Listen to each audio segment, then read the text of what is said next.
తెల్లవారే వెలుగు రేఖలా పచ్చ పచ్చ పచ్చి మట్టి బొమ్మలా అల్లి బిల్లి వెన్న పాల నురగలా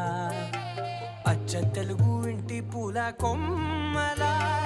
దేవదేవుడే పంపగా ఇలా దేవతే మా ఇంట అడుగే పెట్టెనంట బ్రహ్మ కళ్ళలో కాంతులే